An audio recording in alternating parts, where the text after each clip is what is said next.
Hello everyone, কি অবস্থা? সবার কেমন আছেন? আশা করছি ভালো আছেন, আমিও ভালো আছি। তো এখন হচ্ছে ঈদের ছুটিতে সবাই ঘরে, সময়টা বেশ ভালোই কাটতেছে।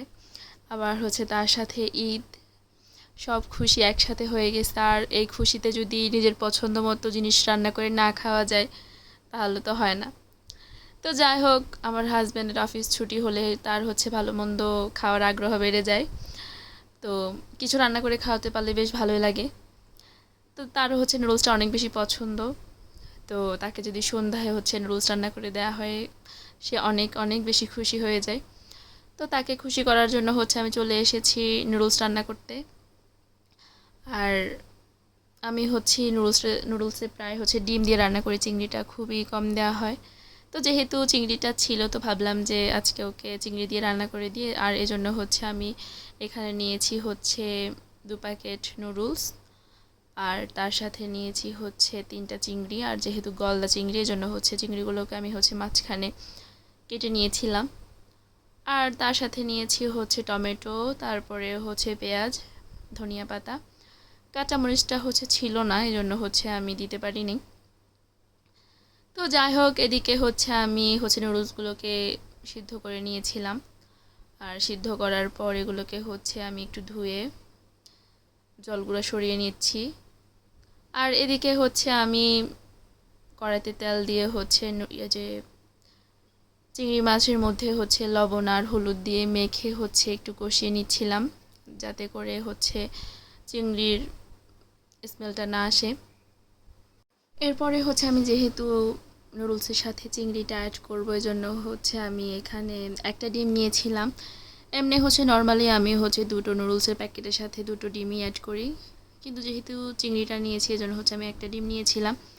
তো যেটা করেছি আমি হচ্ছে ডিমটাকে আগে হচ্ছে ফাটিয়ে নিয়েছি, এরপরে হচ্ছে বাটিতে হচ্ছে গুলে তারপরে হচ্ছে আমি কড়াইতে দিয়েছি, যাতে করে ডিমের ঝুরি ভাবটা বেশি হয়।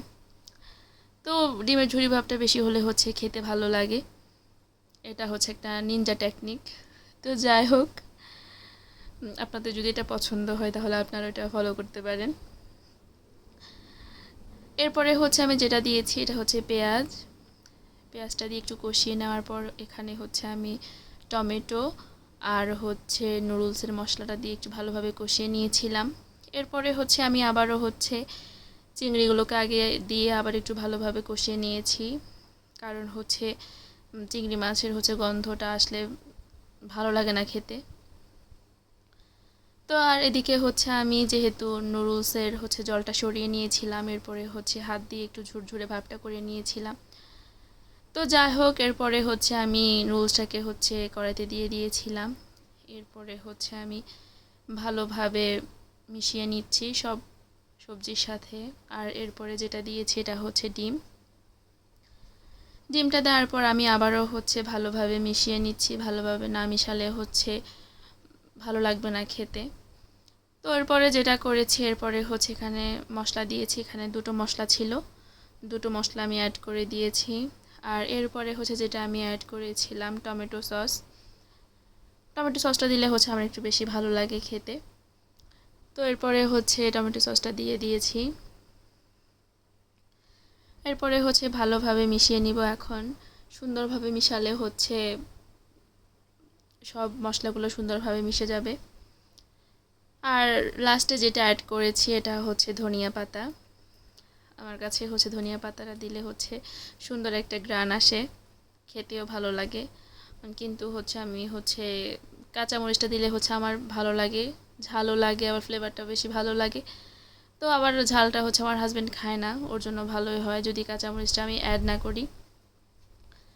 তো এই যে এদিকে হচ্ছে আমি সুন্দরভাবে নেড়ে চেড়ে নিয়েছিলাম, সব মশলাগুলো একসাথে করে নিয়েছিলাম, যাতে করে সব সুন্দরভাবে মিশে যায়।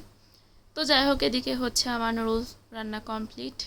এখন হচ্ছে আমি আমার হাজব্যান্ডকে পরিবেশন করতে চলে এসেছি। এখন হচ্ছে ও প্লেটের মধ্যে সুন্দরভাবে নিয়ে নিচ্ছি। তো এই তো প্লেটে নেওয়া শেষ। আমার নুডলসটা দেখতে কেমন হয়েছে অবশ্যই কমেন্ট করতে ভুলবেন না। আমার তো দেখেই এখনই লোভ লাগতেছে।